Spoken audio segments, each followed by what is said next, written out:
किराए की कमाई पार्ट 1। पहले की बात करें तो लड़के लड़की की शादी करवाते वक्त लड़की का खानदान, उसे कोई गलत आदतें तो नहीं है, लड़का मेहनती तो है, ये सब देखा जाता था और लड़की के गुण और संस्कार देखे जाते थे। पर जैसे जैसे ज़माना बदलता गया वैसे वैसे लोगों का नज़रिया भी बदलता गया। अब लड़के के पास पैसा कितना है और कितनी ज़मीनें हैं ये देखा जाता है, और लड़की पढ़ी लिखी तो है ये देखा जाता है। अब पढ़ाई और पैसा कहाँ तक एक दूसरे का साथ निभा पाते हैं ये तो आजकल देखने वाली बात हो गई है। जानकी, तुम्हें आकाश के लिए कोई लड़की समझ में आई या नहीं? मैंने तो कई जगह आकाश के लिए बात चलाई है। कल ही मैं एक फंक्शन में गई थी, वहाँ भी कई सारी औरतें अपनी बेटियों के साथ आई थी। वहाँ भी मैं आकाश की बात चला के आई हूँ। ये सही किया तुमने। पर देखना, लड़की पढ़ी लिखी अच्छे खानदान की होनी चाहिए।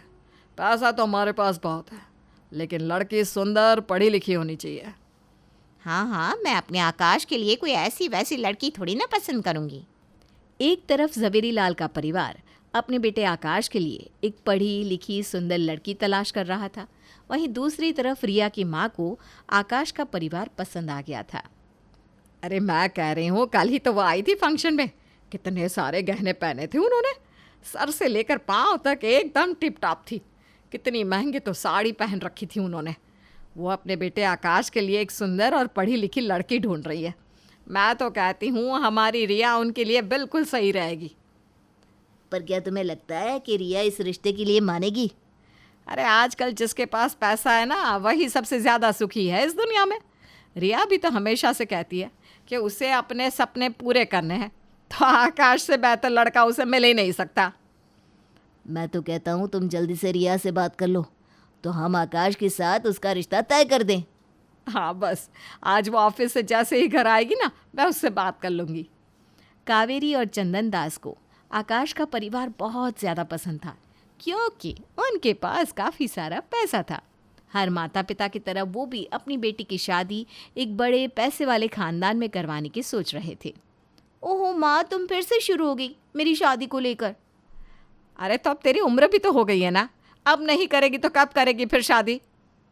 माँ, मैं अच्छा खासा कमा रही हूँ, तुम्हें क्या दिक्कत है? वही तो बात है ना, तो इतनी मेहनत करती है पैसे कमाने के लिए। अरे मैंने तेरे लिए ऐसा घर ढूंढा है कि तुझे ज़िंदगी भर कुछ करने की ज़रूरत ही ना पड़े। आराम से रानी बनकर रहेगी तू उस घर में। अच्छा, लड़का क्या करता है? अरे वो छोड़ना कि क्या करता है, तू तो बस ये सोच कि तेरे जितने भी सपने हैं ना, विदेश में घूमने के, नए नए कपड़ों के, वो सब पूरे हो जाएंगे। उस घर में तुझे किसी भी चीज़ की कोई कमी ना होगी। अच्छा, इतना पैसा है उनके पास? अरे उनके पास इतनी ज़मीनें हैं, घर है, सब कुछ उन्होंने किराए पर दे रखा है। लाखों में तो किराया आता है उनका।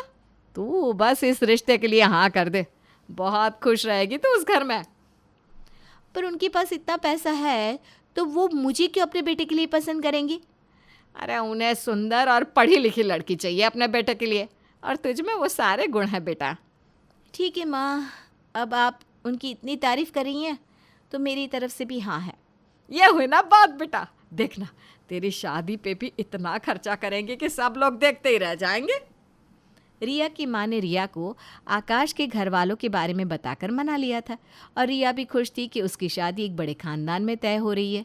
आकाश के घर वालों को भी रिया पसंद आ गई थी। हमें भी रिया बहुत पसंद है, हमें ऐसी ही लड़की चाहिए थी, सुंदर पढ़ी लिखी। अरे रिया तो बहुत पढ़ी लिखी है, एक इंटरनेशनल कंपनी में काम करती है। अरे वाह, ये तो बहुत ही अच्छी बात है। मैं तो कहती हूँ हमें जल्दी से इन दोनों की शादी करवा देनी चाहिए। हाँ हाँ, शुभ काम में देरी कैसे, हम जल्द ही शादी का मुहूर्त निकलवा लेते हैं। रिया और आकाश के परिवार ने मिलकर शादी का मुहूर्त भी निकलवा दिया।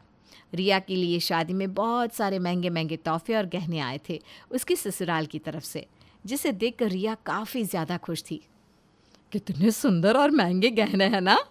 हाँ माँ, सच में बहुत सुंदर है। और ये मेरी शादी का लहंगा तो कितना सुंदर है, बिल्कुल जैसा कटरीना ने पहना था ना, वैसा ही है। मैंने कहा था ना, तू राज करेगी, राज उस घर में। हाँ, सच्ची कहा था माँ आपने। रिया और आकाश की शादी बड़े धूमधाम से हो जाती है और रिया पहुंच जाती है अपने ससुराल। ये कमरा तो काफ़ी अच्छा है, कितना बड़ा भी है ना? हाँ, ये स्पेशली हमारे लिए बनवाया है मम्मी ने। मुझे तो बहुत पसंद आया सच में। अरे अभी तो बहुत कुछ देखना बाकी है तुम्हें। इस घर में किसी भी चीज़ की कमी नहीं है। तुम आराम की ज़िंदगी जी सकती हो यहाँ, बिल्कुल मज़े से। हाँ वो तो ठीक है, पर मैं कुछ दिनों बाद ना अपनी जॉब फिर से चालू रखना चाहती हूँ। वैसे तो तुम्हें ये सब करने की ज़रूरत नहीं है, फिर भी अगर तुम करना चाहती हो तो तुम्हारी मर्ज़ी। चलो अब जल्दी से तैयार हो जाओ, हमें एक पार्टी में जाना है। ठीक है, मैं अब भी तैयार होकर आती हूँ। रिया आकाश के साथ पार्टी में जाने के लिए तैयार हो जाती है। पार्टी में आकाश के सब रईस दोस्त आए हुए थे। और आकाश, क्या हाल है भाई? बस बढ़िया, तू सुना क्या चल रहा है? बस अभी एक और ज़मीन का सौदा किया है, वो किराए पे दे दी है, उसी के पैसों से ऐश करूँगा अब। बढ़िया है, मज़े से ज़िंदगी को जीना चाहिए। तो आप क्या काम करते हैं वैसे? जो आपके पते करते हैं वही। मतलब मैं कुछ समझी नहीं। अरे इसका मतलब है इसकी भी कई सारी ज़मीनें हैं और सब किराए पर दे रखी है, बस उसी की कमाई से मौज करता है। हाँ, आकाश से ही तो सीखा है भाई, किराए की कमाई होती रहती है और हम मज़े लेते रहते हैं। वो तो ठीक है, पर हमें कुछ अपना भी करना चाहिए ना, जैसे कोई व्यापार, जॉब या और कुछ नहीं? आपको नहीं लगता ऐसा? कैसी बात कर रही हो? जब इतना पैसा कमा रहे हैं तो फिर और कुछ क्यों करना? किराए पे ज़मीन देना भी तो काम ही है ना, एक तरह का बिजनेस ही तो है। और नहीं तो क्या, मेरी पत्नी भी ना बिल्कुल मेरी ही तरह है, वो अपनी ज़िंदगी मौज के साथ जी रही है। हाँ, पर रिया को तो जॉब करना पसंद है और इसलिए मैं अभी उसे रोकना नहीं चाहता। रिया को आकाश का कुछ ना करना थोड़ा सा अजीब लग रहा था, लेकिन आकाश तो पहले से ही यही करता आ रहा था। लेकिन उसने रिया को जॉब करने से नहीं रोका।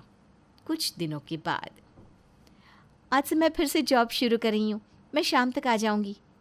वैसे तुम्हें ये सब करने की ज़रूरत नहीं है, तुम अपनी ज़िंदगी आराम से जी सकती हो। मैं जानती हूँ तुम्हारे पास काफ़ी पैसा है, लेकिन मैं ये जॉब करना चाहती हूँ। मैं तो कहती हूँ तुम भी पढ़े लिखे हो, तुम भी जॉब या ऐसा कुछ क्यों नहीं कर लेते? अरे तुम्हें हो क्या गया है? मैंने कहा ना, हमारी इतनी ज़मीनें किराए पर दी हुई है तो हम अच्छे से पैसा कमा रहे हैं। रिया, हम कुछ और करके अपना वक्त और पैसा बर्बाद क्यों करें? ठीक है, हम इस बारे में फिर कभी बात करेंगे, अभी मुझे देर हो रही है ऑफिस के लिए। ठीक है, बाहर कार खड़ी है, तुम उसमें चली जाओ। ठीक है, चलो चलती हूँ मैं। रिया ने अपनी जॉब फिर से शुरू कर दी थी और अब वो आकाश पर भी दबाव डाल रही थी कि वो भी जॉब करे या कोई मेहनत वाला काम करे, जबकि आकाश का कहना भी गलत नहीं था कि जब वो किराए से ही इतने पैसे कमा रहा है तो और कुछ करके अपना पैसा और समय क्यों बर्बाद करे। अब इन दोनों की आगे की ज़िंदगी क्या रुख लेती है वो तो रिया और आकाश पर ही आधार रखता है।